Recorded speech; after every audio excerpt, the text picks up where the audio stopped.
What's good, everybody? Welcome to another episode of Straight No Chase, the Cowboys podcast with your boy Hoop Jargon, my guy JC, and my guy D Brown, the birthday boy D Brown. So happy birthday to Mr. Darren Brown, sir. I'll let you have the first word. How you feeling? Feeling good, man. I'm still buzzing from last night, to be honest with you. So I'm feeling real good. Got it in a little bit last night, but I appreciate the birthday love, bro. It's like the old Baptist preacher said, it's just good to be here one more time. Yes, sir. Good old Southern Baptist preachers will give you the generic word every Sunday, twice every Sunday. Yes, indeed. God is good all the time. All the time. All right, man. JC, how you feeling, bro? Man, glad to be here. Again, you know what I'm saying? Dropping it like it's hot Saturday night. And Rain Black Sunday. Asking for forgiveness. You feel me? I hope you wasn't proud of that. I love it, man. I love it. Yeah, man. Hey, big ups, man. Happy belated to DB. I know, Appreciate might have been a little drinking involved. Fun time for you, DB. My man. So happy birthday, bruv. Again, man, great to be here in the DF dub and just ready to jump right into it, man, and get it cranked up. Let's go. All right, so yeah, man. And D Brown, you holding up better than I would after my birthday. I tell you what, it'd be one of these going on if it was me on my birthday. Oh yeah, okay. I thought it was gonna be there at about 7:30, man, but I hate to reset button like my man Yamamoto. So man, give me the ball. Speaking of the devil, man. So and guys, y'all hit the like button to weigh in. Let's make sure we doing housekeeping properly. Yeah, man. Speaking of Yamamoto, man, we'll briefly talk about the World Series. I came in around the 8th inning. I just got off of work, and it felt like I watched a whole baseball game from the 8th all the way to the 11th. No doubt. Great damn baseball game. Some saying the greatest World Series of all time, gentlemen. Some of the things that stuck out to you from that game. Man, it was so when Zen texted that, I was probably on Tequila on the Rocks #4, and so I was feeling real good with every pitch. But man, I'm watching that just mind blown at how great when he made me think, man, because sometimes it's kind of a prisoner of the moment. We just like, all right, man, there's probably some more series better than that one. And I'm sitting there thinking, wait a minute, man, because this really did have the great back and forth. Then I dug a little deeper, and I'm like, oh man, so the Dodgers literally won 3 road games in this series, and the one home game that they won was 18 innings. That's some crazy shit, man. And then to take the game 7, and then the shit with Yamamoto, man. I mean, the dude he pitches a 96 pitch gem to get game 6, to get it to game 7, and then he goes and tells the manager at 2:00 in the afternoon, "Hey man, I want to pitch."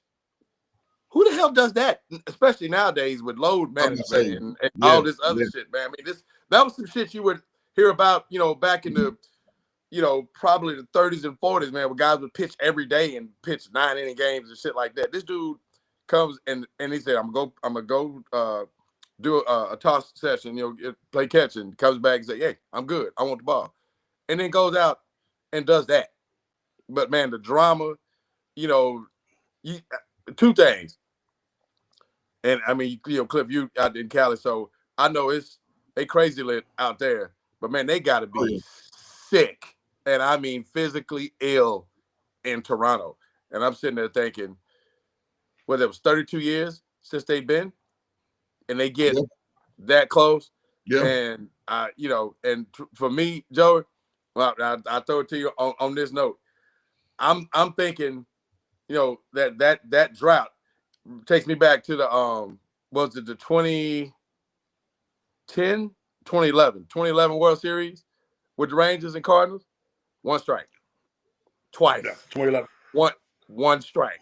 And I'm sitting there, and that's before the Rangers, executed that magic November 1st, 2023. But man, I can't imagine what the Toronto fan is feeling now. It had to be something like what the Rangers fans was feeling to get that close from being that long.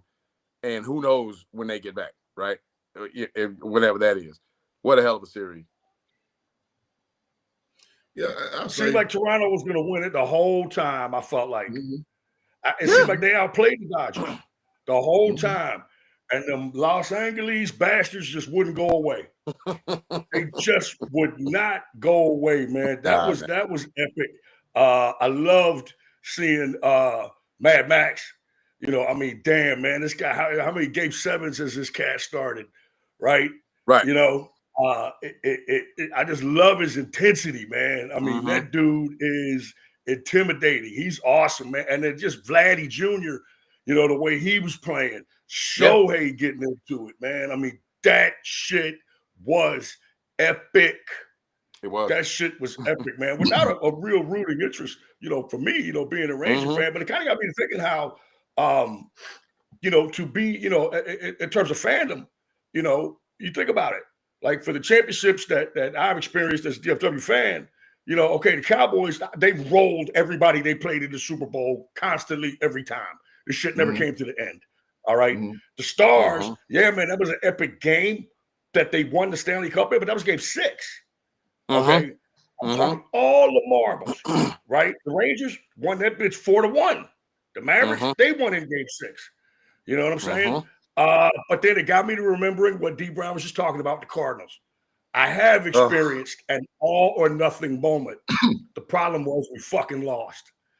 You know what I'm saying? We lost. But no, wait. No, that was Game 6. That was also Game 6. So back to my original point. I've never experienced as a fan it coming down to a final shot, you know what I'm saying? Final, for all of the major championships and the teams that I've been a fan. I've never experienced that. I can just imagine how tense it is because the Cardinals thing, that's right. That was Game 6 because they kind of that was Game 6 where they lost it with one strike. It went to Game 7 and they got rolled. They could have won it in Game 6. Yes, they could have won it Game 6. They lost it there. That's correct. Still had a chance, but you knew they weren't going to win Game 7. You just knew they weren't, man. But yeah, that was epic, man. It was. That was epic, and that was definitely worth the watch.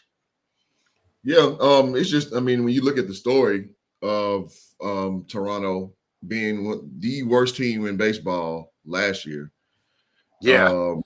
And, rallying the troops with, I didn't realize George Springer was that goddamn old. Man, it's been like 7 years, me being an Astro fan.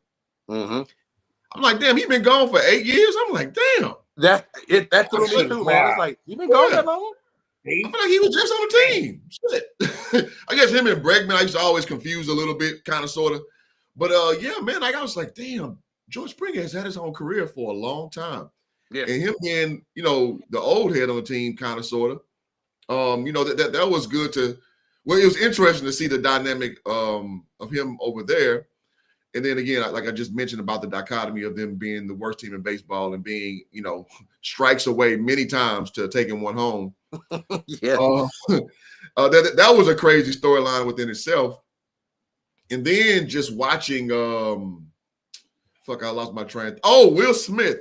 6 consecutive championships.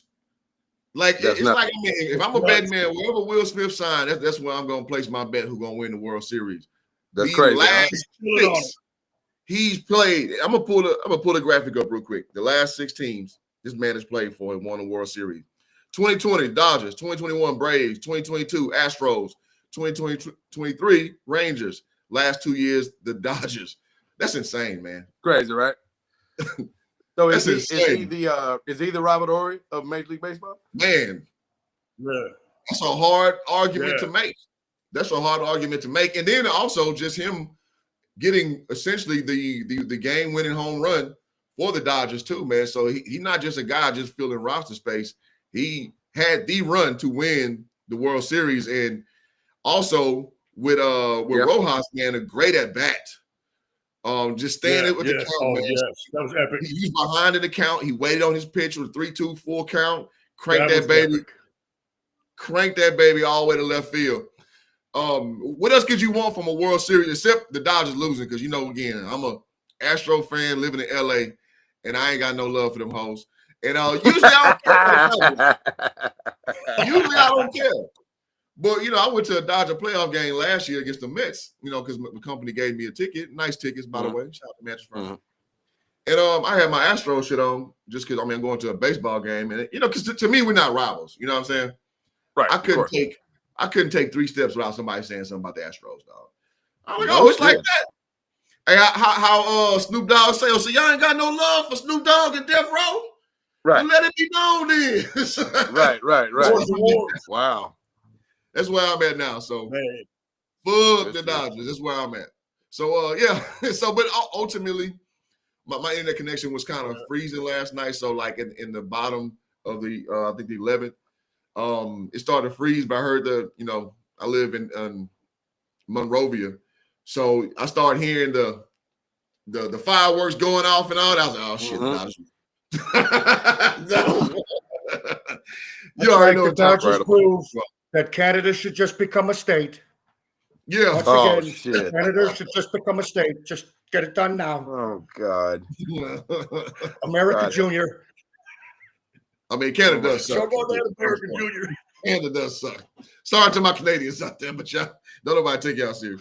All right, but yeah, all right. So good stuff, y'all. Let's go ahead and hop into the reason why we all here. Again, like button smash. You guys subscribe if you're new to Pass the Joint podcast, and also over here on Outside the World on Hoop Jargon. And so yeah, man, let's talk about it. I mean, we're gonna turn these smiles into frowns, man. As we know, the good guys took a tough one last week against the Broncos when we were kind of feeling ourselves. We're feeling ourselves. We was kind of feeling ourselves last week. We thought no doubt this was the game to prove that we were ready to take that next step, and we just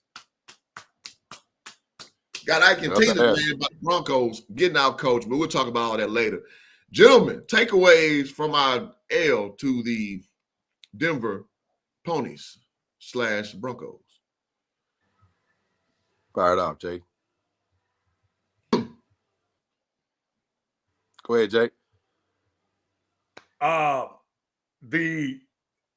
think we've kind of cauterized the wound.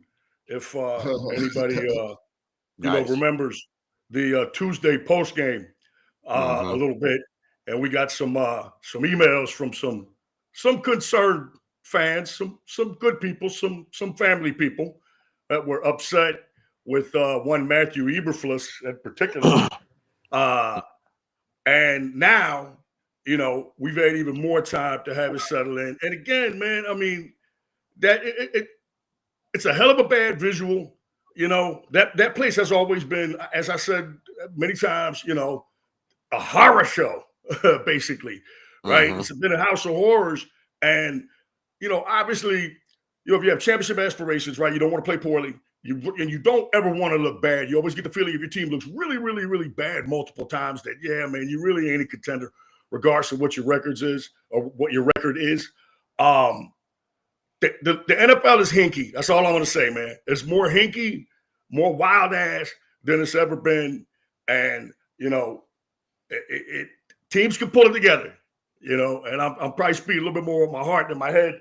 Teams can pull it together, man. But, yeah, that was really no explanation as to why, man, them boys go up to Denver and just lay such an egg. You know what I'm saying? Every single time. Like I was in just as an aside, I was in Denver recently, and the observation that I had about Denver is the chicks all look like Caitlin Clark. That was kind of what I saw. It's just an observation. Okay, take it for what it's worth. You know what I'm saying? But that was that was tough to watch. And I had feed issues as well. That was tough to watch, man. And again, but I'm gonna land a play like this. Back in the day, all right, old guy time, right? Whatever the Cowboys record was, man, like now it's 3-4-1. Back in the day, man, it would just be like, well, all right, let's find a way to get to 4-4-1. Then find a way to get to 5-4-1. You know what I'm saying? Because, we had seen the previous incarnations of the Cowboys make runs. There's too many, I can tell you, too many seasons when shit didn't look good and they made a run. All right. The first one was the Super Bowl season. They were 5-4, and there was the whole Craig Morton thing, and boom. Now that's a different circumstance, obviously. But they were 6-5 in 91 and won 5 in a row. Okay, to get into the playoffs. So shit can change. I'm still very, very hopeful. But yeah, man, that was tough watch. No doubt. That was difficult. D Brown, what you got? Man, this will be brief. That sucked across the board, from every perspective that you can have. I went back and watched like an extended highlight reel. I didn't do the all 22 thing on that one. And enough of the imagery of what happened watching it live was still pretty fresh in my head. So, but a couple things stood out. One is that one of the things we talked about in shows previous was what would this thing look like when that offense has an off day? If Dak hasn't been as razor sharp as he's been most of this season, and that offense just doesn't quite, have it that day, right? And we saw that defense is one thing's true now. We're 8 games into the deal. That defense can't be counted on for any level of consistency at all. And one clip in particular that I saw, and I think I sent it to you guys, I thought was hilarious the way the guy narrated it, but it was like the top, I think if I remember the clip correctly, it was the top 6 or the worst 6 defenders on the Cowboys defense, and they were all clips of Kenneth Murray, at the linebacker, who was brought over. Correct me if I'm wrong, JC. We brought it from the Titans. Is that correct? Yes. Okay. Yeah, Titans. Man, he looked like me trying to block, trying to make plays against these 300-pound guys. I mean, it would have been unbelievable if I wasn't watching on film to see an NFL linebacker getting pushed. I mean, like contact 15, 18, 20 yards downfield, and the guy is still on him. This is an NFL linebacker.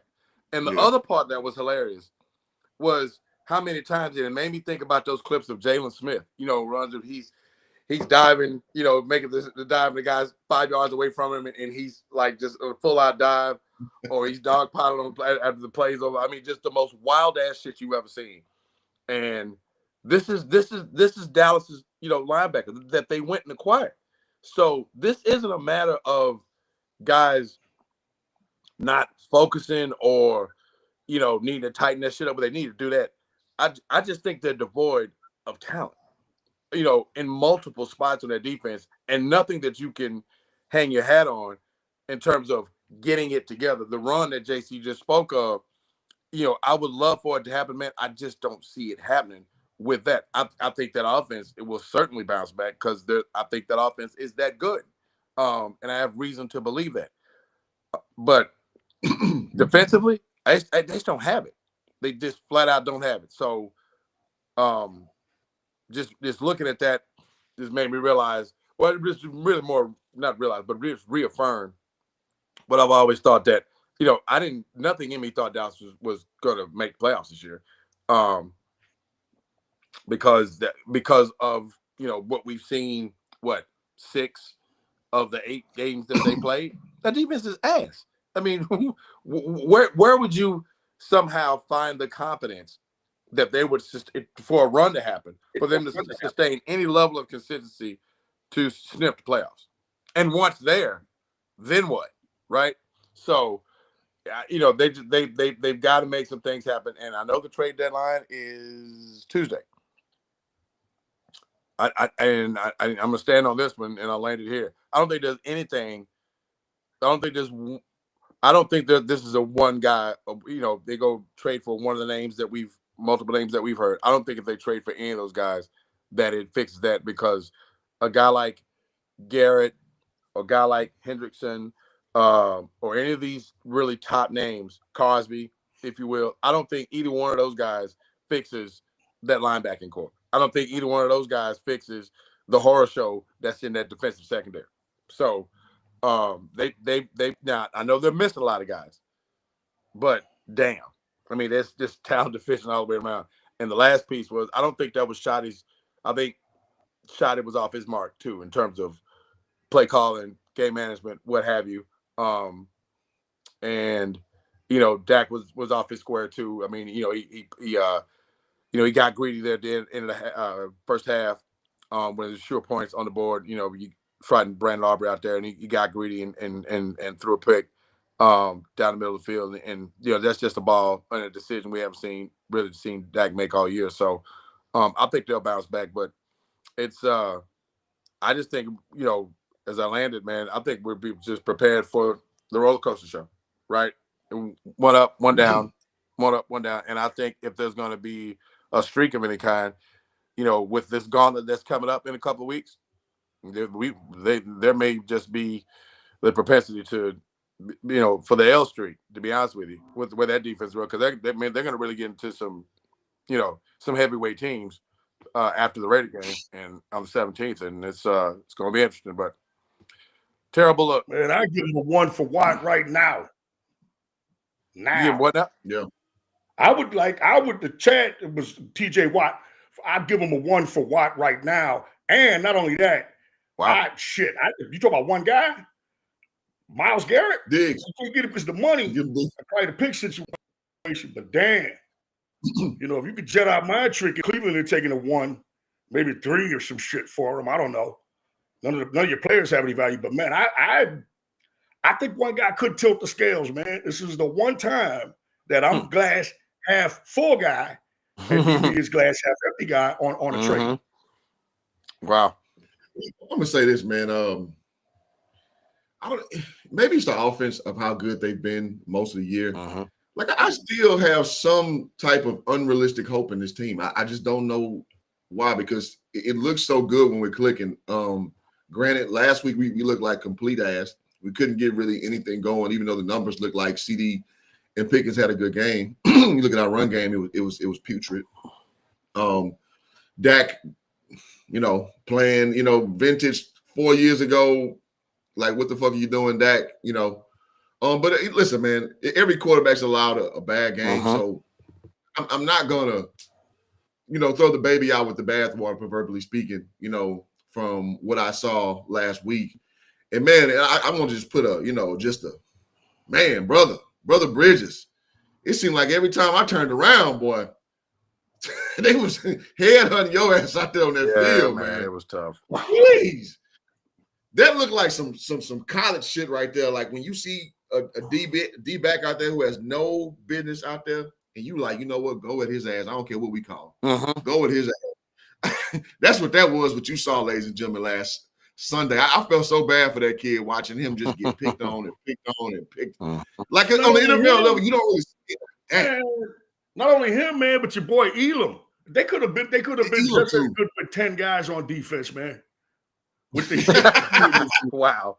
Playing a nice little bracket out there. Just man, it's really blame to go around. You feel me? Yeah, fair enough.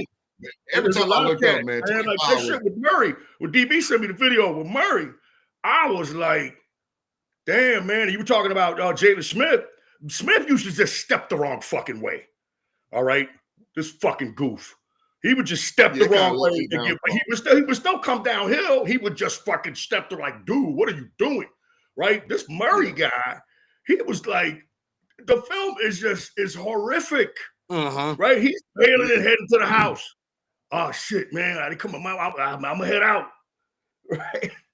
Your man would not get downhill at all. And again, plenty of blame to go around, but they got some cats out there on the field, man, that anybody would be fucking better. Anybody. It's an indictment. You know what I'm saying? I know it's hard to get corners and shit like that. I get that, man, but anybody. We keep trying to anybody plug and play. It ain't working. So I don't know about that. Right. We bringing motherfuckers off the practice squad, and they getting toasted just like the regular everyday guys. So I don't know if I can co-sign on that one. Which begs the question: what are they practicing? There you go. Now we get into the crux, baby. Which begs the question. I mean, you know, and I can't believe I'm doing this again. I'm quoting Jason Garrett, but it's like, you know, there's a reason you're on the team, right? So opportunity comes, you know, because there's injuries in front of you. So you step up. And it's some level of this. I mean, you know, you're not as good as the guy that you're having to replace. You know, but that's why depth charts exist, right? But at some point in that deal, and you're on the field, you got a helmet on, you're wearing the pads, you got a number, you know, you got a name, and right. You're out there. At some point, you have to look like an NFL player. At some point, Absolutely. you would think there's a snap or two you might get beat, but you know, they run a sweep to your end, you step up, boom, you tackle a guy, you make a play. It's like, okay, all right. Or you know, you get in, a guy runs a slant on you, man, and you get your hips turned, make the play, bat the ball down, pass breakup. Okay, all right. He look like an NFL guy, man. Nothing about those dudes look like NFL players, man. That's why I sent y'all that clip with Murray. It was like, I was like, can he be fined for this? It's like he was that bad. You can get anybody to fucking go downhill, to run downhill and scrape. They have drills for the shit. So I disagree with the disagreement. You get anybody to run downhill. That Murray shit was disgraceful. Yeah. All right, well, it was some of the most real quick. It was just some of the most piss poor individual play in multiple levels, right? I mean, like if you could D-line, linebacker, secondary. I mean, it was horrible. But some of the stuff that was highlighted that you guys brought up, and the one I did with Murray, he's just head scratching. He's like, you guys come off practice squad, and I'm like, well, what the hell are they practicing? If they're like, those practices have to suck if that was what translated in the game. And it's like, man, and if that's the case, but we got a way deeper problem than we realized. If they came out to practice squad and that's what they were practicing against, or that was their level coming from practice to the game, you know. And we've all coached at some level, you know. We always you talk about that, you know. You do what you know, you practice. I mean, you play, you know, all that translates. So let's hope that they had better practice this week so that they play better. We'll see. I'll just say this, you know, by the numbers, it just looked horrible. Dak Prescott 19 for 31, 188 yards, no touchdowns, 2 interceptions. The great Joe Milton, the legend Joe Milton in his own mind. Out there dropping dimes. Yeah. See, garbage time dimes is kind of what he does. So. Tolbert, Magic Man. It's on. He's starting to come into his own. He's been trying to tell you. Yeah. So Javonte Williams, 13 carries, by far his worst outing, 41 yards. Wow. Although getting 2 touchdowns, but it just felt like it was just obsolete. George Pickens, 7 catches for 78 yards. Same for CeeDee Lamb, 7 catches for 74 yards. No touchdowns between 2. Over on the Broncos side, Bo Nix, 19 for 29, 4 touchdowns, 1 pick. J.K. Dobbins, you know, just did his thing all. It felt like every time I looked up, man, he was going for 10 plus. With 15 carries for 111 yards, you know, just a great outing all over. And the receiver core for Denver looked very good to me, from Troy Franklin, Cortland Sutton, Pat Bryant, even Evan Ingram at tight end just looked nice and fluid. Man. Great outing, man. Great coach game by Coach Sean Payton. Yep. And that's what he does. Listen, man, that's what he does. And I'll say this last thing. Now, this was the thing that scared me, even though I was optimistic about this game, is that we are 1-4 on the road. Well, 1-3 before this game. I was like, don't love that. And Denver still undefeated, you know, at home. Yep. So those kind of things do matter, man. They do indeed. And they came to the 4, and it was some ugly, ugly shit. Yeah, it was. So, all right, let's throw it in the bin. Like they say in the UK, let's throw it into the bin and let's move forward. So, all right. So, as we seen, as we've seen. Oh, wait a minute. Let's go ahead and do it. Let's do the Lucky Whitehead Award. Mm-hmm. The fan favorite Lucky Whitehead Award for the week. Cue it up, Zen.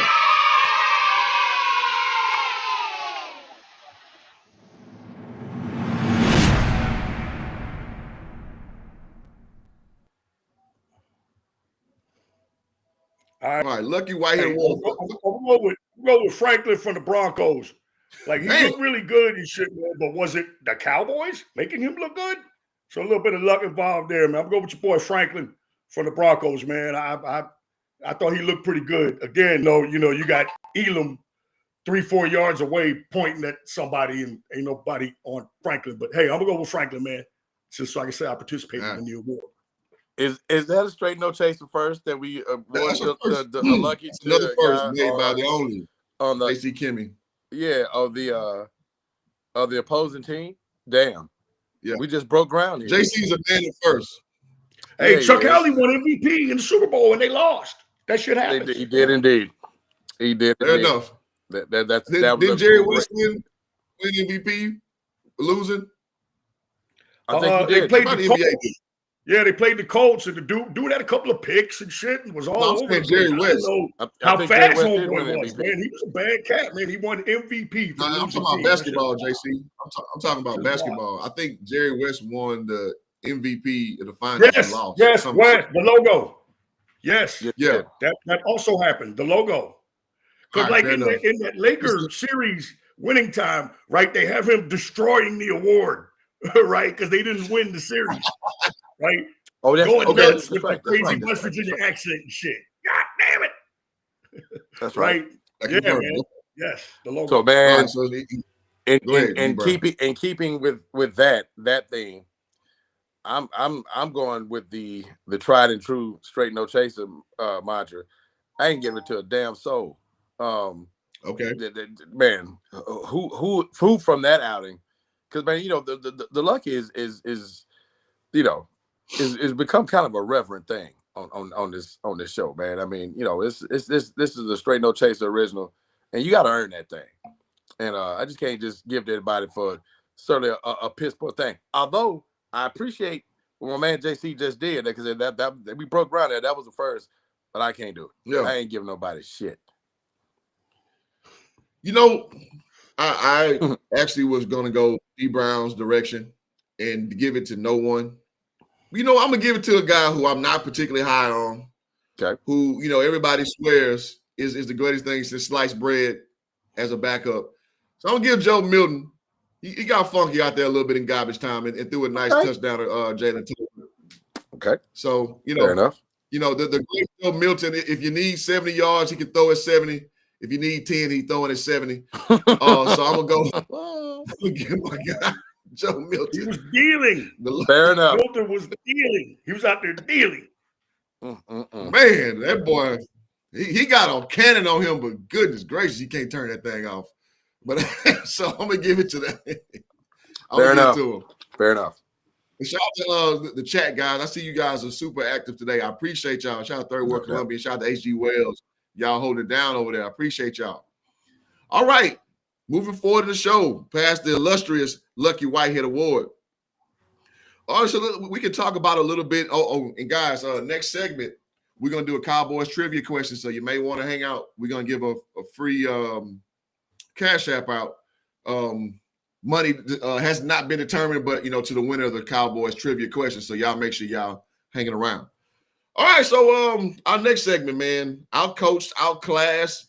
What are, and then we kind of talked about that in the recap segment, but I guess to kind of just put our thumbprint on that point again, anything you've seen that's glaring about the two coaches going against each other with the new Jack on the street, who I think, Schottenheimer will be a good coach. I think he is a good coach, but he'll be one of those guys, when he figures things out against, the old man after him, Sean Payton, who, needs no introduction anywhere.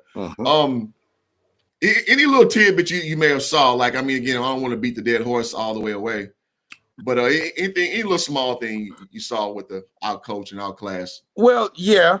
This can be really brief. I think the tone was set, Cliff, to your question, on that first scoring drive.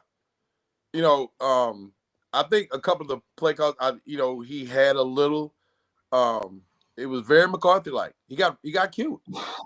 One thing I've really liked watching in this, opening stands of Shotty's head coaching career is just how when they got, from the 5-yard line in, they just very deliberate and turning around, smash mouth football, handing the ball to Williams, and they've been successful punching it in.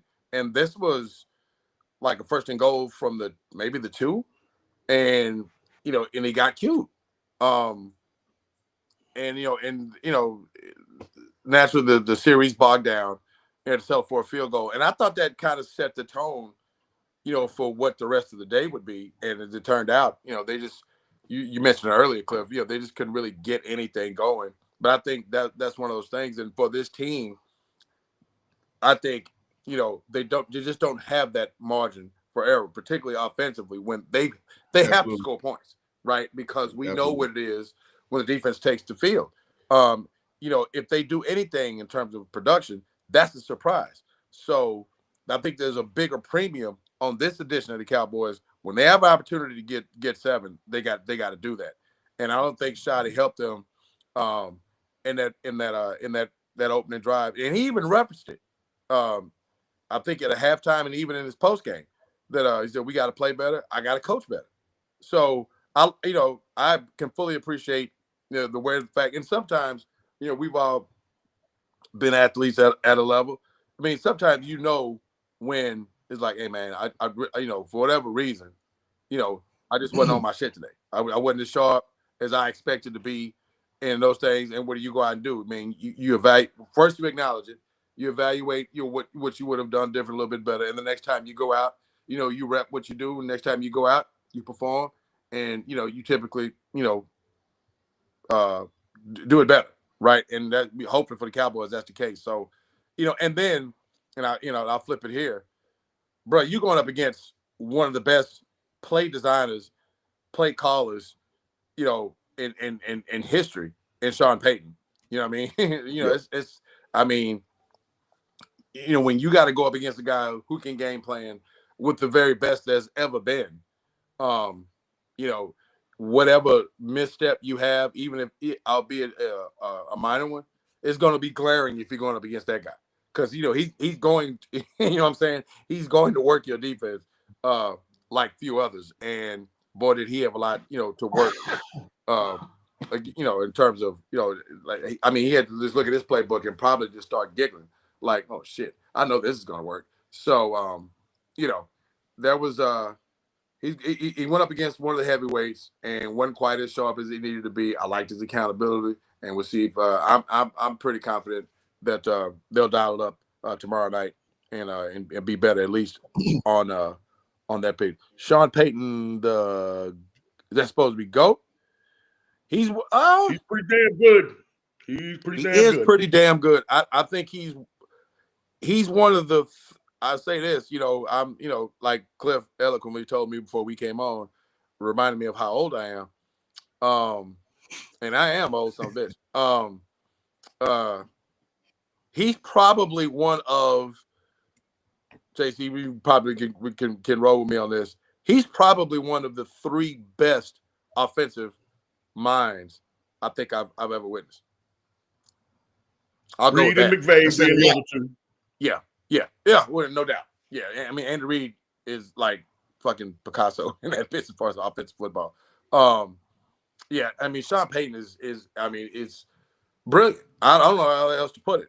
He's absolutely brilliant. The best screenplay calling designer ever. So yeah, gotta have the players. I mean, homeboy with the Capri pass down in Miami is a great offensive mind. He ain't got the players. Correct. So. Well, let me say this. Does that validate kind of the beef that he kind of quietly has with Russell Wilson, that he just was not the coach at all for his scheme? Yeah, I think Bo so. Nix looking. I think so. Bo Nix looking like he that dude, and I'm sorry, I don't remember him being that dude in college. Somebody can correct me in the chat if I'm tripping. Well, I mean, he had first of all, I think he had 16 years of eligibility, so there's that. Because I mean, he played in 2 teams in the SEC and then went out to Oregon and killed it. Yeah, I mean, he had just set a record for eligibility, but I mean, and that's just a coach. Kind of, you going back to the question, even with Shotty, this is a coach because I think Dak works well with what Shotty, how Shotty calls plays, and I think that system that he runs, highlights and really magnifies what Dak does well, and there's an identification there from Shotty, and you can see in the play calls and design and how Dak's played overall this season, you see that synergy there. So to that point, he sees something in Nick's. Nick's looks really good. He's actually looked good this season. He looked terrific against Dallas, and but it does say something. I think, Cliff. I think it's a great point to bring up that a guy who had the cachet and the everything that came with Russell Wilson, coming over from Seattle, you was thinking, oh man, he gets to Sean Payton, they gonna kill. Yeah, it's over. Yeah, and that just did not work. And so when it's not a fit, it's not a fit. And I think how things have played out, having left Denver, were you talking about Russell Wilson? It's fair to say that I don't think it was Sean Payton. That looked like more of a Russell Wilson thing. So I'm a big Sean Payton guy. When he had his little exile, I was hoping somehow that he would wind up here, through some, and give me a little drum roll, y'all. A little gerrymandering. Anyone? But yeah, that didn't happen. But I've always had the highest regard from him, from his days, obviously his legendary days in New Orleans. And for those that didn't know, he was the assistant head coach here during the Bill Parcells era. So still lives in the area, as a matter of fact. But big up Sean Payton. He put his brilliant stamp on the game last night. I think he one-upped our guy and Shotty, but hey, that happens. He's done that to a lot of people. And to crystallize your point before JC go, well, hold on, let me go real quick. Yeah, I got you, JC. Because people, if we remember things in context, 2 years ago, people were saying that he was a bust of a head coach, that he couldn't even win with Russell Wilson. Mm-hmm. So it kind of shows, to your point, D. Brown, that if you get the guy to run your shit, as any coach would say, man, run my shit. Mm-hmm. There's a disconnect somewhere. Yeah. Russell Wilson want to play the way he wants to play, and not submitting. And I don't want to use it in terms of like you got to submit to another man per se, but no doubt. there's a pecking order of things, and maybe there's a big disconnect. So all that Russ is kind of a cornball. He comes in with that that Bronco Nation, let's ride, and those things are just hella cringe 2 years later. But the perception was that Russ, it's like Sean Payton should be thankful to have a Russell Wilson. And you could kind of see that there just was no synergy there. So when he leaves, the sentiment was he ran Russ off, but now 2 years later, he's looking like a goddamn genius with a guy, like you said, with 16 years of eligibility, looking like I ain't gonna say a world beater, that's a little far field, but looking like a damn competent 100%. starting quarterback. 100%. JC, go ahead. Man, you got to have juice because I keep seeing these massive quarterback contracts. The Deshaun Watsons and the Russell Wilsons, and you're like, oh my God, they can't get out of that motherfucker. There ain't no way, right? And I'm speaking about Watson. Watson had a massive deal in Houston. It was huge. One of those you can't trade, can't get out of deals, and they did, right? And you see Peyton, he's got stroke. He comes in from jump. Obviously, with what we see Russell Wilson, I still think Russ is a first ballot Hall of Famer. I really don't care what anybody says. But I guarantee you, you know what I'm saying? Talk about being a fly on the wall, right? After that debacle, man, I could just see Peyton calling Wilson into his office. You know what, Wilson? Close the door behind you. First of all, let me tell you something. Nobody here likes you. All that fake virgin bullshit. All right. Screw that shit. I can see that. I'll trot fucking Simeon out there at quarterback. Whoever that 7th round dude Peterman or some shit. You got to go. And, you see what happened. I wasn't super high on Bo Nix, but obviously, man, Peyton saw something that I didn't. I know Bo Nix is an excellent athlete, but he saw something that I didn't. And he's got a lot of stroke around there, man. And they're heading in the right direction, man. Before we land the Bronco plane, yeah, man, the Broncos have a winning record against us. All right. That's all fine and good. But I do seem to remember one particular game that had more weight than normal games. And the Cowboys came out on top in that one. Yes, That's indeed. right. Look on that Bronco fan, flannel wearing, Caitlin Clark looking ass. Take that with you. Yeah. Shout out to Golden Richards. That's my funny man. as hell. Well, boy, there we Newhouse go dropped for the that time segment. on him, didn't he? That was a great throw. Best throw of the game. There you go. Well, all right. So as we move forward to the show, matter of fact, hey, you know what? Let's go ahead. I mean, we got some live listeners here, and I appreciate y'all for being part of the show. Y'all hit the like button, please. Y'all, you know, they don't cost you Nathan. If you want your if you want your question to be injected into the conversation, y'all can drop a super chat, you know, and we'll make room for it. All right, so we talked about the recap of the game. We talked about the Lucky Award. We talked about being, you know, the coaching difference from a Sean Payton. Yeah, you know what, Z? Let's go ahead and fire the trivia question up. So we got a $10 cash app to the winner this week. You know, Hoop, I'm just going to need just a second on that. So if you could maybe talk about the events of last night. You know, again, at least in the association, you got teams that are 5-0 that haven't been 5-0 in years. Really quick, the Chicago Bulls being one. The Spurs as well. Spurs are 5-0. And, of course, you know, I'm really proud of my Portland Trailblazers right now. But yeah, they hooping too. Yeah, we doing big things. They got that young backcourt, Trailblazers. Yeah, the defense. Hey, that's kind of the formula now, man. Having that young backcourt, man. Those days of just grouping three geezers or like soon to be geezers and trying to just mow over the league with talent. Yeah, those days are over. Yeah, we're gonna go ahead and do it real quick here. Pardon me for lack of video and music today, but the question is Jeopardy. Who holds the Dallas Cowboys franchise record for career receiving yards? And we'll start the music now. You got 30 seconds, folks. 30 seconds, y'all. Winner gets $10 to cash out.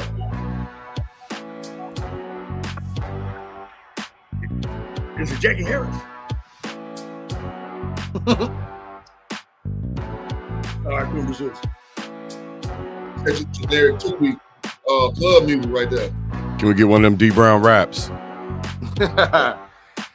Oh wow! Give me on the spot with the live bars. The rap, never been capped. That's your 30 seconds, folks. Let's see if we have any winners in the chat. Anybody? Well, you're all winners in the chat. But Third says Michael Irvin. Third says Michael Irvin. Let's see if he is correct. Drum roll, please, Joey.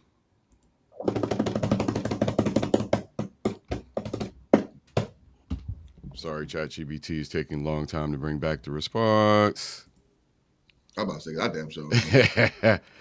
Yeah, he's right.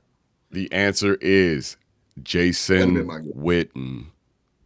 Wow. Mr. Reliable. Snap. Jason Witten. Damn. Yep. No money today, everybody. My $5 is safe. My $5 is safe. But I appreciate third participating. No doubt. My guess. But you know what? That was a great question. So when I saw it, I was like, the response is going to be Irvin, right? You got like 2,000 catches for 13,000 yards and shit. Yeah. Yep. Nah, man, but Witten was cold, man. Witten was legit. First battle Hall of Fame. Absolutely. Absolutely. All right, so y'all, the pot gets back every week. We got y'all next week, man. So thanks you for participating this week. You didn't quite get it, but stick around next week. We're gonna put some change in your pocket. Get yourself 2 cups of coffee for you and a nice little lady that you may have. So all right, so moving forward, let's talk about the Cardinals and Cowboys preview. Because as we know, the Cardinals are, you know, a team you can kind of get your thing back on with. And as we said, you know, slump buster. As some would call it, you know, if you're not having a great time, you may call up something a little on the heavier side. And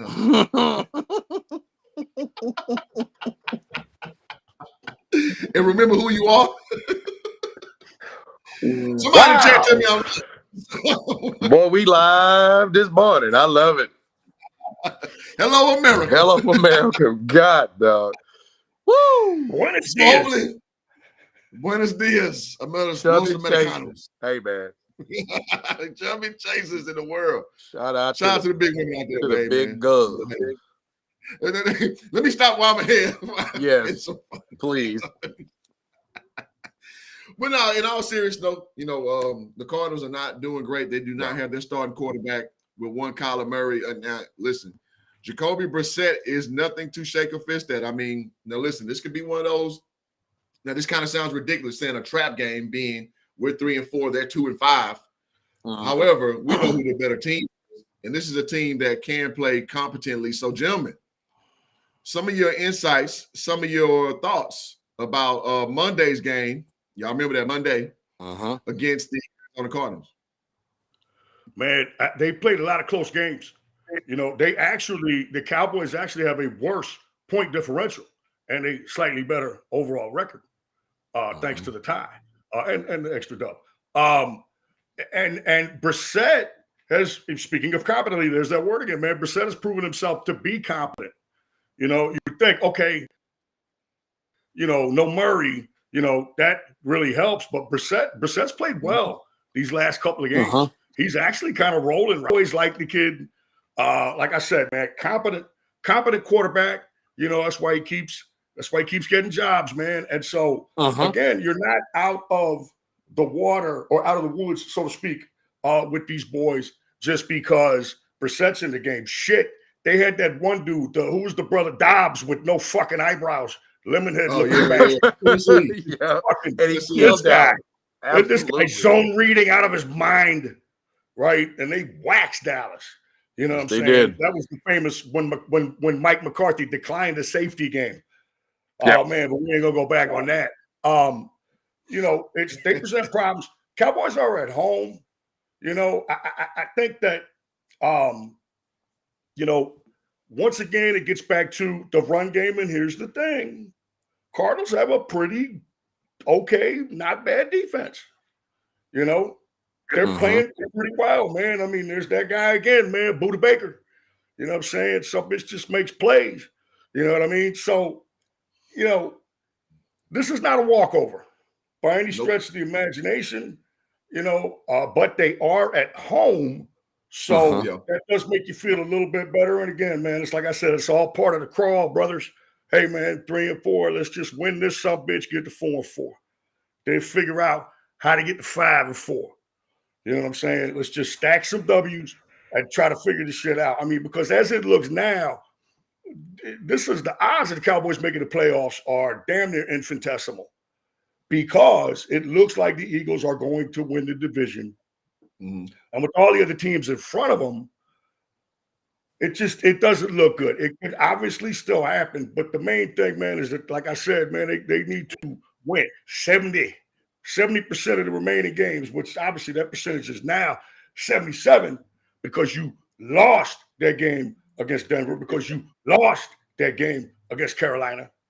You know what I'm saying? So, you're up against it now, man. And this is one where you need to come out and just, again, man, just get this one. Just get this one. I think it's going to be a pretty exciting game, man, oddly enough. I think it's going to be a close game. The Cowboys just need to find a way to get this one and get, again, man, get back to the run game. Yeah, that's the main thing, man. Get back to the run game. You're competent there, but the problem with the run game thing is that, a la Bill Parcells, he complemented that with defense. You know what I'm saying? Correct. When you do that run game thing and you slow it down and you get it back to kind of a nose-to-nose type of a thing, as we talk about the back and forth of the NFL, you got to get fucking stops. Yeah. You have to get stops. All right. That's the main thing. That also, not getting stops, takes you out of your run game. Again, this is again, man, it's another one they need. And this is, I would say this is must-win conference game. You pretty much have to have this one. You know what I'm saying? Because, I mean, there's no way on God's green earth that you lose this one, but, you fuck around, pull a rabbit out of a hat against KC and Detroit in Detroit. All right. Tanya Shire's not even texting me for those games. You already know. Unwinnable. Unfucking winnable. All right. So you just have to get this one. You know, that like all the emotion and all their trash and wait for the playoffs, all this shit. Get this one. You got to get this one. Period. Got to get this one. Yep. What? Slump Buster. Oh, I see the Slump Buster crawl. Real quick. Does everybody know what slump busting is? Well, you know what? I'm going to tell you. When you are in a slump, you go out and you get you a big girl. Mm-hmm. Not fat fine, just fat. Big one. And you handle business, right? And usually if you're a baseball player, when you do that, you come out the next day and go 4 for 5. Oh, my goodness. That's slump busting, if you care. That's what it's about. Ladies and gentlemen, this is the thoughts of one JC Comic live on Straight No Chaser and Slump Buster. Hey, like they say on Coming to America, he ain't lying. Oh my gosh. Hey, I love this show. You gotta get active, baby. I love this show. There's just so many wonderful twists and turns. And that's the proverbial JC derail. Oh man, yeah. So as I driving us into the ditch, sir. Oh man, as I attempt to get it back on the rail, I don't know if I want to. I didn't make the crawl. Shit, don't blame me. Yeah. Oh, this is awesome. But man, I looking at this matchup, this JC, you know, big girls notwithstanding, I think he's dead on. In terms of having to get this one for this season, man. To you know, let's just keep it a band for this season to have any semblance of conversation of a postseason, right? I mean, it's really come down to. I mean, you referenced the percentage of games they've got to win, but for that to even remotely begin to be a conversation, you've got to win this game, and you got to win in Vegas. That's your 5-4-1 that you're talking about, JC. And if they don't, then let's fire up all the next year conversations and what do they do in the draft and all that, because that's where it's at. If you don't win this one tomorrow night, you know, and you don't get the game, Cowboys with the rare back-to-back Monday night games. That's crazy. But if you don't get this one, hey, no trades if you lose. Right. Oh yeah, so, right. No trades if you lose. No, right. Absolutely not. So, but just staying on this one, I mean, this is a game. We're back to, you know, on this carousel. We're back to this game. This is a game they should win, and I think they should win it even if Murray was a full go. But you know, it would have been interesting to see Kyler. You know, obviously Kyler Murray, Dallas area, high school legend, has. You know, if you count the times that he's played in AT&T Stadium, he's never lost. Never lost. Like LeVar Ball, never lost. Yeah, they never lost, man. You know, and going back to the old man shit clip. You know, I knew his pops in high school. Yeah, his pops is a year older than I am. It's amazing that good Kyler ball player, being the legend that he is. Well, not only a good ball player, but Kevin. So backstory: my mom actually taught Kevin Murray, his dad, in middle school at Rusk Middle School, and as a matter of fact, Kevin gave my mom a napkin that she kept forever with his autograph on it. Right, he said one day I'm going to be a star, and that's before he went to Texas A&M.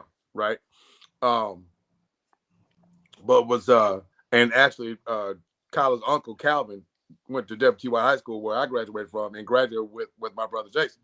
He spent time out. So know the Murray family. Longhorns in the house. Yeah. Longhorns in the house. But it's a trip, man. You know, Kyler came from such athletic stock because, you know, like I said, his uncle had like a 9-10 year career as a journeyman in MLB. His dad, for those of you who don't know this backstory, not only was a good football player, bro, he was first team All-State in 4 sports in Texas. That's a fact. He was an all-state guard at North Dallas High School. He was an all-state guard. He was all-state in track. And, he was all-state in baseball. Matter of fact, he got drafted by the Brewers, and that famous champion where he kept the money and ended up going to A&M. And, of course, he was all-state quarterback. So, this dude came from some serious stock. Kyler Murray did. It's been interesting that his trajectory is not quite. I saw Third Ward's comment earlier in the chat about how he hasn't matured and really taken that step to become elite when he's got that kind of talent. I thought this shit was going to work too. I agree. Yeah. And I think Third Ward, Columbia nailed it on the maturity thing. And I thought it was a real interesting decision for him. Think about it. This guy's number 1 overall pick in the NFL draft, and he was top 5, 8 in the MLB draft. MLB draft, yep. Yeah. So this kid was a stud athlete, but I think the maturity thing is a spot on point by our guy Third Ward Columbia. I think he nailed it. And so it'll be interesting to see how things, if he ever does mature and then he starts to resemble what was expected of him as number 1 overall pick. The team, as it were, I don't think Dallas is good enough to just go out or fans should, from the standpoint of just say, man, they're gonna go out and just whip their ass. I think this is going to be a really competitive game. And again, this is the mantra for this season. They don't have the margin for error. I'm talking about offensively, not to score a touchdown. When they get in the red zone, they got to convert. Because you can't count on that defense. To JC's earlier point, a very, very strong point. They can't count on that defense getting stops. And that's just the way things are here. And when you can't count on a defense to, hey man, we're gonna go out and get off the field and limit these guys to 3 downs and get off the field. When you can't do that, when you have to over celebrate when that happens, or when you, as has happened with the Cowboys a couple times and a couple of the L's, when you get that one series and they actually do get a stop, but oh wait a minute, there's the flag, and they shoot themselves in the foot, and then they go on to score, and it just torpedoed everything about what little momentum that defense gave you. That's what's been this season. So I think I just by virtue of I think Dallas having the better offense, maybe they can get a play or two. And but it's one of those by any means necessary. And every chance, if that offense bogged down and they're on the plus side of the 50, run Brandon Aubrey's ass out there and he kicked the field goal, man. Because by hook or by crook, they have to get this game to have any semblance of anything of a conversation about this season. They got to get this. No, that's straight up. Because we didn't bank the Carolina game, which we should have banked. So now it's dire straits. We have to win this game. And kind of going back to the Kyler Murray thing, you said you had hope in him. And that makes sense, the story you paint, because of his pedigree. I just saw like a very undersized quarterback who has to have a lot of things go right, from his coordinator, Coach Cliff Kingsbury at the time. Which he has the unconventional college to NFL style. Like everything had to go right for him to succeed, and I don't see it from a small quarterback like that. And then we talked about the maturity issues, so much so that they had to put this in his contract about him playing video games. Yeah, that's a great point. So I just, everybody was like kind of flabbergasted at the time, like, saying how disrespectful that was. But here we are, like, what, 5-6 years upfield? Was it really? Yeah, all of a sudden, yeah. Was it really that disrespectful, though? Because we're seeing the same problem. Like, sometimes it's just, it ain't being discriminatory. It's just damn good observation skills, damn good, observation of character. Sorry. I.e. profiling. Sometimes shit. We all from the city. The optics are just bad on him. Right. When the optics look bad, just like, I'm good. Bad. Like, just walking through the hood, you see someone, you look a little shady, like, I'm across the street. I'm not gonna go and find out if my premonitions are bad. Sometimes I can just smell you wrong. Like, no, it's just something missing there. Sorry. Yeah. And I think that's what what the front office did, and they made the contract to protect themselves because of some of the things they saw. So I say all that to say, I hope he matures. I hope he gets to the part to where he, can be that player that a lot of people thought he could be. Personally, I don't see it, but I mean, what's my opinion? But bringing it back to the actual game with Jacoby Brissett, who from inception has been a dangerous backup from New England on forward. I like Brissett. Yeah, I like him a lot. And hey, just real quick on Kyler Murray to wrap that whole thing up. Go ahead. The thing with him, man, is just you look at him and you just envision him saying on the side, "Hey, Mom, they're gonna let me play in the game against the Cowboys. Can we go to Chuck E. Cheese afterwards?" Like he looks, you know what I'm saying, just so tiny, but he can ball, man. And it's really a shame for that franchise, right? Which that franchise has, oh my God, that franchise has been really, really bad. It's really a shame, man, that they're not, to see him grow and mature, man, into what he still can be. I mean, he's got a ton of talent, no doubt about it. Yeah. No, I agree. He's very talented. I just always question his style and his maturity because he just got a lot that he's fighting against to be great. And I just don't see it. I never saw it personally. But all right, so moving forward. So with the Cardinals, man, listen, again, like D Brown said, this is a game we have to bank. And these dudes on a 5-game losing streak at the end of the day. We shouldn't be the team who gives them who they use as a slump buster to us. That's something that we can't be to them. Now, their only wins coming from bad teams from the Saints and the Panthers. Now, I know that's kind of, speaking out of both sides of my mouth, saying that the Panthers, because we obviously lost to them, I think that's a game that we shouldn't have dropped. We play them again 10 more times. I doubt we lose. But they beat the Panthers 27-22, beat the Saints 20-13. Now, let me say this. They lost to some pretty good teams in the middle, and they don't lose by a lot. They put points on the board. They lost to the 49ers 16-15, Seahawks 23-20, Titans, I wouldn't say it's a good team, but explosive young quarterback, 22-21.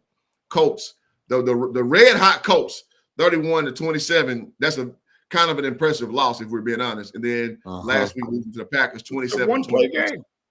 So you're not going to kick this team's ass. Like, their defense is going to show up. Their offense can score if necessary. And if it's any team that's giving it up, there will be Eberflus's bunch over there on their backside. So I think this is going to be a better game than a lot of people think, because arguably they may be more dangerous under Brissett. They may be. They got to get Harrison Jr. going. Yeah. The tight end is playing out of his mind. They got to get Harrison Jr. going. Correct. You know what I'm saying? As prodigious a talent as he is, the rumblings are now that, well, he doesn't work hard, which that doesn't jibe at all with this father Marvin, who was an absolute grinder of the highest order, right? Yes, I'm talking about Antonio Brown type work ethic shit, which people forget that about AB. That's what made him great. Was his when AB was on top of the game, unbelievable work ethic. Same thing with Marvin Harrison Sr. And Junior is more physically gifted.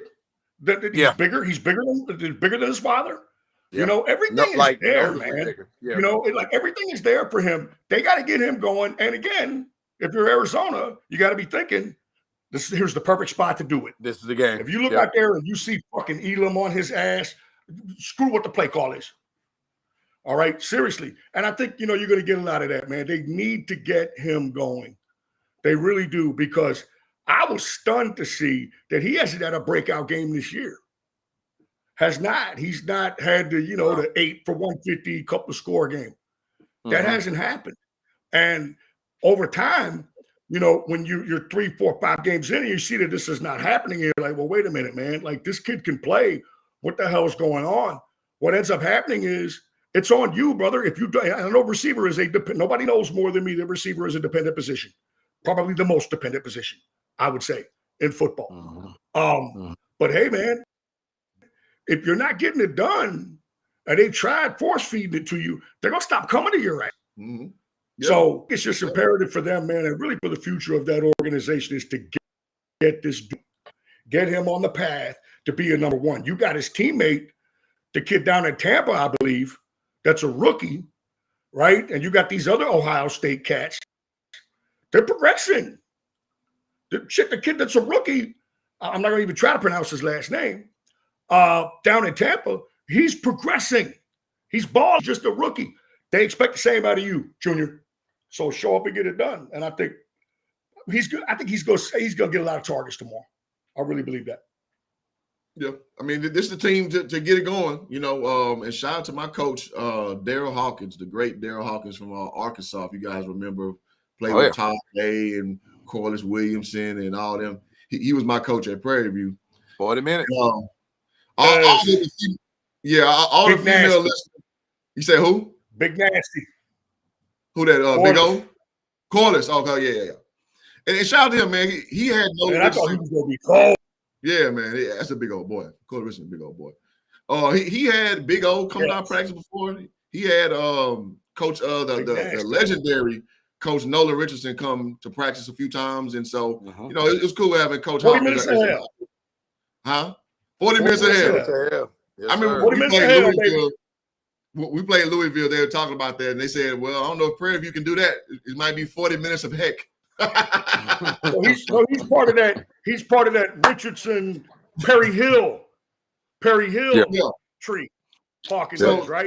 Yeah, absolutely. So shout out to Coach Hawk. I had to get a Perry Hill blast in there. There you go.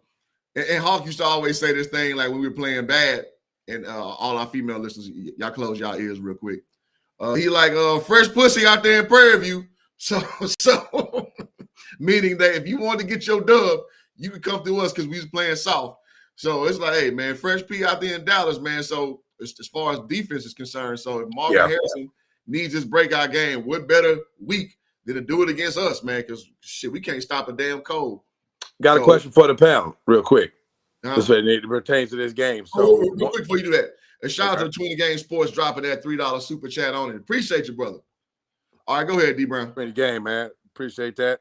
Question for the panel, man. So, you know, much has been made, and rightfully so, about this whole disaster that's been this defense, and of course, Matt Eberflus, and then changes and what have you. We touched on this last week about, you know, what can you change, because you just can't, you know, you just can't go get all new guys. You gotta coach up the ones that you have. And we talked on this show about the practice squad guys, and it's like, what they practicing? But one of the changes that they talked about openly, and I want to throw it out there for you guys and guys in the chat, is one of the changes is actually giving Jadeveon Clowney more snaps. Where you guys with that? Because I mean, there's going to be a noted effort. It's like, you know, he's ready. He's gotten himself, you know, I guess back up to speed fully, what have you. And Shida himself was quoted as like, you know, he's ready and he's going to play more.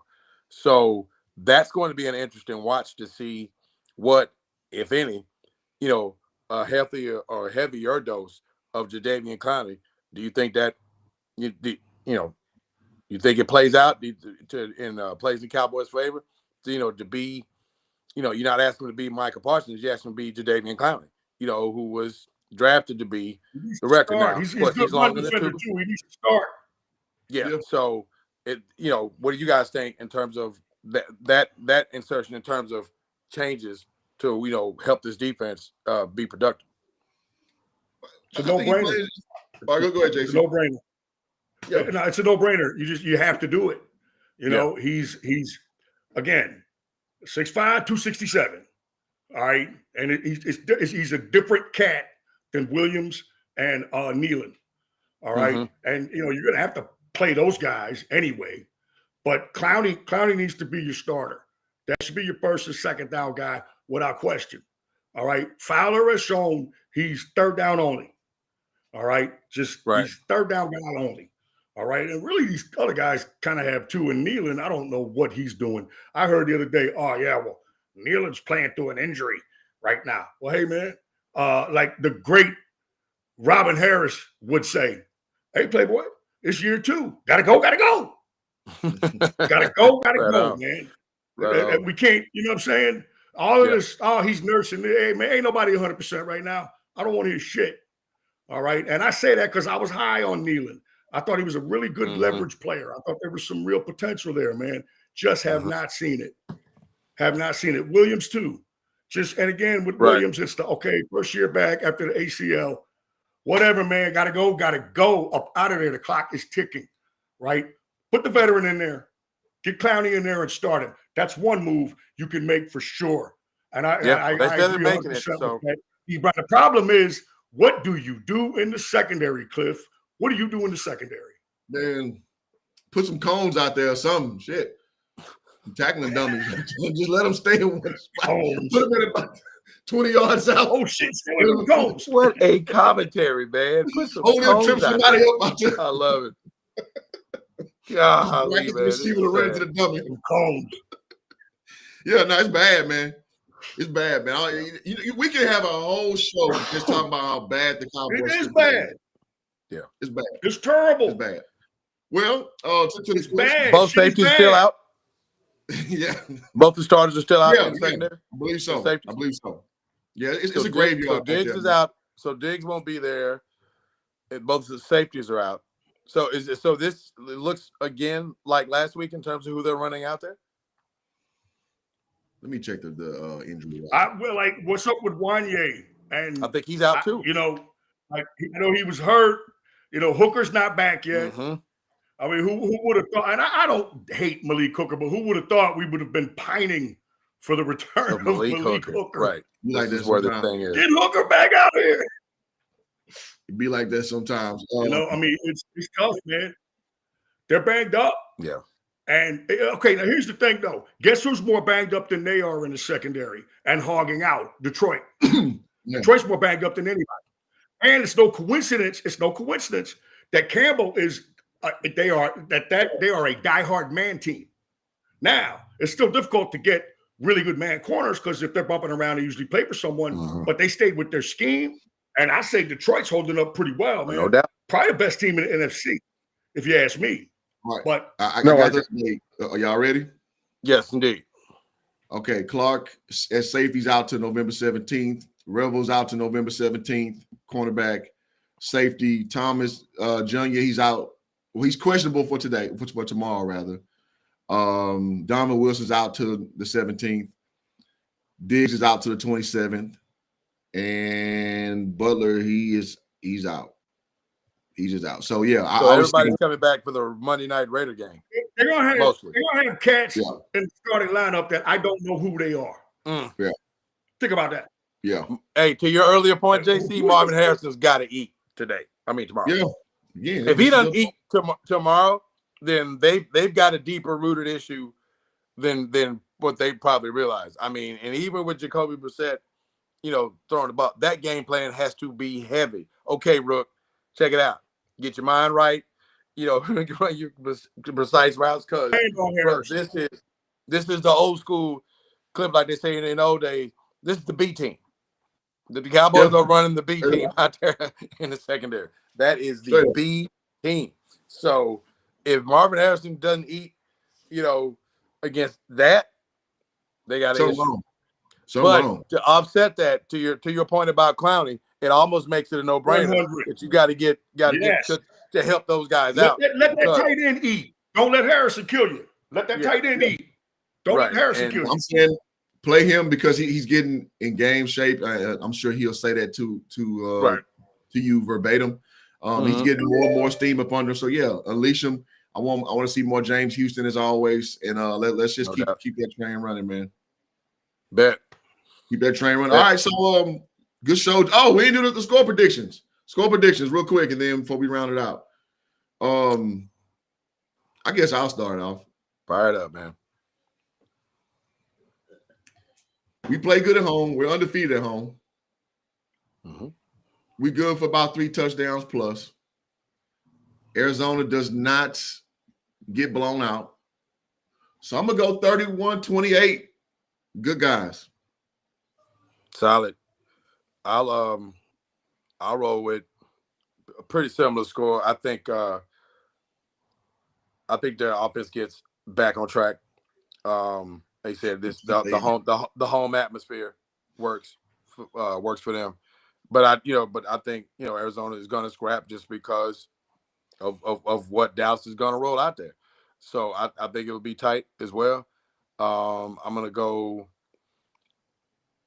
34-30 Cowboys. 34-30. I'm going to stick with my weird score predictions that don't win any of those number square games. I'm going to say Dallas wins 29-25. 29-25. And this is a game where I think they do just enough. Yeah. They do just enough to win. You hold them to 25, you're like, man, that's a successful day for our defense. They do just enough to win. 29-25. There you go. So now, as much as I want to say my signature beat their ass, I think we're going to maybe put all that in lowercase. Like, maybe beat their ass. I'm not saying it with my chest, man. After last week, my confidence is gone.